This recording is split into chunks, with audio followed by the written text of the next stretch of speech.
مشہور مفکر کا کال ہے کہ things bring their ideology with them. جب باہر سے چیزیں آتی ہیں تو اپنی آئیڈیالوجی بھی ساتھ لے کے آ رہی ہیں. یہ فون بھی جو آیا یہ اپنی آئیڈیالوجی لے کے آیا. اب اس فون کے ساتھ دیکھیے جو اشتہارات چلتے ہیں وہ سب اشتہارات میں ینگ لڑکے لڑکیوں کا باہمی پارٹیوں پہ جانا، دھما چوکڑی کرنا، ہنگامہ کرنا. یہ جب اس طرح سے ایسے معاشرے میں یا ایسی اقدار کے علاقوں میں لوگ دیکھتے ہیں جہاں پہ وہ چیزیں سہولتیں میسر نہیں ہیں، تو پھر میرے خیال میں شاید خرابی وہاں سے پیدا ہوتی ہے. میرا خیال یہ ہے کہ شاید ہم ایک جگہ کوتاہی کر گئے. میں نے بارہا یہ بات آپ کے پروگرام میں آپ کے ساتھ کی ہے کہ کوتاہی ہماری، ہم اکانومی کو رو رہے ہیں بیٹھے ہوئے، ہم کرپشن کا نوحہ پڑھتے رہتے ہیں، لیکن کبھی یہ نہیں ہم نے سوچا کہ یہ آخر ہمارے ساتھ یہ عذاب کیوں چل پڑے. بنیادی وجہ یہ ہے کہ جو بھی حکومت رہی، میں کسی ایک حکومت کی بات نہیں کرتا، اوور پیریڈ 50 سال سے 60 سال سے جو حکومت بھی رہی ہے اس نے کبھی ایک بات پہ توجہ نہیں دی کہ ہمیں قوم بنا لے. کبھی ایجوکیٹ نہیں کیا ہم نے،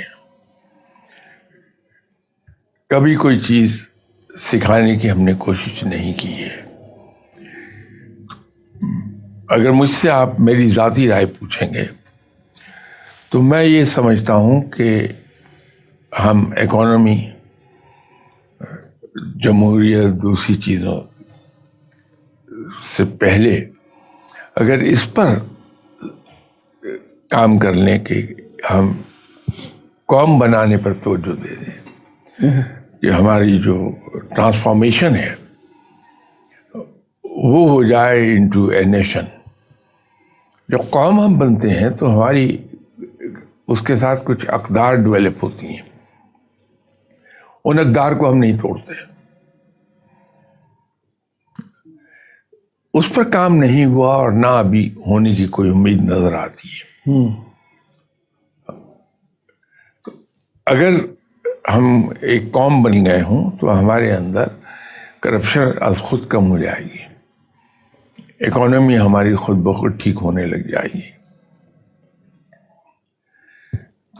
اس پر اگر ہم توجہ دے دیں تو یہ جو آپ نے ذکر کیا کہ جو اشتہار چل رہے ہیں وہ ہماری معاشرتی ویلیوز اس سے مطابقت نہیں رکھتے، وہ از خود ختم ہو جائے گی.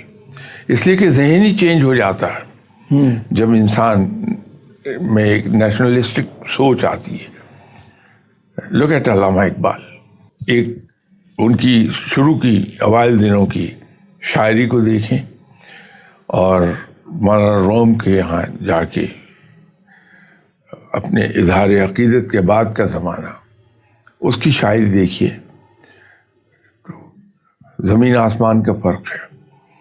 اور جتنی بھی شاعری ہے اس عقیدت کے اظہار کے بعد کی وہ نیشنلسٹک ہوتی چلی گئی ہے. اور اسی طرح جب ہم قوم بن جائیں گے تو ان چیزوں کو چیک نہیں کرنا پڑے گا، از خود چیک ہوتی چلی جائیں گی. شاہ صاحب یہاں میں رکنا چھوٹی سی بریک کے لیے، اجازت دیجیے بریک کے لیے، بریک کے بعد واپس آتے ہیں. Welcome back. شاہ صاحب اکثر علاقے ایسے ہیں جہاں پہ والدین پڑھے لکھے نہیں ہیں خود، اور بچے جو ہیں وہ تھوڑی سی تعلیم حاصل کر کے وہ جب بن گئے ہیں وہ سمجھ رہے ہیں والدین ایجوکیٹڈ نہیں ہیں، ان کو پتہ کچھ نہیں ہے. والدین اپنی اقدار کے ساتھ مطلب وہ موجود ہیں، وہ بچے کو سمجھ رہے ہیں کہ یہ بے راہ روی پہ چل پڑا ہوا ہے. یہ کلیش بہت بڑا ہے. اس میں والدین سمجھائیں کیسے بچوں کو؟ یہ جو خرابیاں جہاں بھی پیدا ہوتی ہیں وہ کمیونیکیشن گیپ ایک ڈیولپ ہوتا ہے ہمارے درمیان. میری نسل کے لوگ، میری جنریشن کے لوگ ایک ڈفرینٹ فریکوینسی پر بات کر رہے ہوتے ہیں. آج کا جو نوجوان ہے وہ ایک ڈفرینٹ فریکوینسی پہ بات کرتا ہے. اگر کہیں ہم دونوں چل کے ہاف وے آ جائیں تو وہ ایک میٹنگ پوائنٹ ایسا ہوگا جو دونوں کو ایکسیپٹیبل ہو جائے گا. اب میری جنریشن کے لوگ اپنی جگہ سے ہلنے کو تیار نہیں ہیں. ہم سٹبرن ہیں اپنی جگہ پر. نئی نسل جو ہے آج کا نوجوان بڑا ڈائنامک ہے. وہ اس کا ایکسپوجر اتنا زیادہ ہے اور اس پر انفلوئنسز اتنے زیادہ چاروں طرف سے کام کر رہے ہیں کہ وہ ایک جگہ پر کھڑا نہیں رہ سکتا. نہ اسے رہنا چاہیے کہ اسی میں اس کی جو حرکاتی موت واقع ہو جائے گی. تو ہماری جنریشن کو دیکھنا چاہیے کہ ایک بچہ سمندر میں چھلانگ لگائے ہوئے ہے. اس کے کپڑے گیلے ہوں گے، ہر حال میں ہوں گے. تو میں اپنی یہ ضد چھوڑ دوں کہ تم سمندر میں بھی رہو اور تمہارے کپڑے بھی گیلے نہ ہوں، یہ ممکن نہیں ہے. تو مجھے تسلیم کر لینا چاہیے کہ بچے کو اگر یہ ڈوبے نہیں، اس کو سمندری مخلوق نقصان نہ پہنچائے، تو کم سے کم اس کے کپڑے تو گیلے ہو جائیں گے. وہ میں تسلیم کر لوں کہ کپڑے گیلے ہونے ہی ہونے ہیں. تو جو بچہ، یہ رحمت ہے ان وے کہ اس کو اتنی انفارمیشن اویلیبل ہے اور فرام آل سائڈس.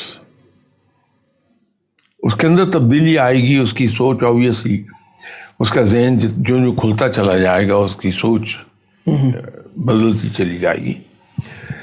تو ہماری جنریشن جو ہے اس کو چاہیے کہ اس کو تسلیم کر لیں. میں یہ نہیں کہتا کہ ہم سب کے سب اس رنگ میں ڈھل جائیں.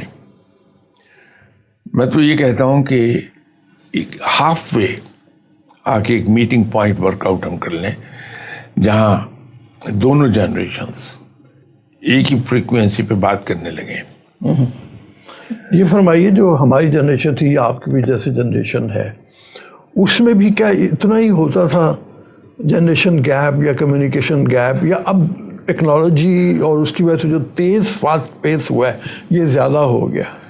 یہ گیپ ہمیشہ سے تھا. اس کے پیچھے دو وجوہات تھیں کہ اتنا نمایاں کوئی نہیں ہوتا تھا. گیپ موجود تھا، کمیونیکیشن گیپ ہمیشہ سے تھا، لیکن نمایاں اتنا نہیں ہوتا تھا. اس کی وجہ یہ ہے کہ ایک تو ہمارے اوپر اپنے والدین کا ڈر اور خوف اتنا زیادہ تھا کہ ان کی ہر غلط بات کو بھی ہم صحیح کہنے پہ مجبور تھے کہ ڈنڈا نظر آتا تھا. ہمیں اظہار رائے کی اتنی آزادی نہیں تھی. اس کی وجہ سے لگتا یہ تھا کہ پرسکون جیسے سطح ہے ویسے ہی اس کے نیچے بھی جو ہے وہ سکون ہے. اس پرسکون سطح کے نیچے ایک طوفان رہتا تھا، اس کا اظہار شرارتوں کی صورت میں آتا تھا. ایک تو یہ وجہ تھی. دوسری وجہ یہ تھی کہ پیس اتنا تیز نہیں تھا جتنا پیس اب تیز ہے انفارمیشن کا، ٹیکنالوجی کا. یہ پیس اس وقت نہیں تھا. اس وجہ سے یہ چیز نمایاں نہیں ہوتی تھی، but it was certainly there. اچھا، ہوتا تھا، مطلب موجود ڈیفینیٹلی تھا. وہ کہیں کہیں سے کوئی آواز اٹھاتی تھی. اچھا، کہ انہیں خود پتہ نہیں ہے ہمیں ڈانٹتے ہیں. یہ آواز کبھی کبھی اچھا کہیں اٹھاتی تھی. ٹھیک ہے. یہ آواز اسی کا نتیجہ تھی کہ وہ گیپ اپنی جگہ موجود تھا.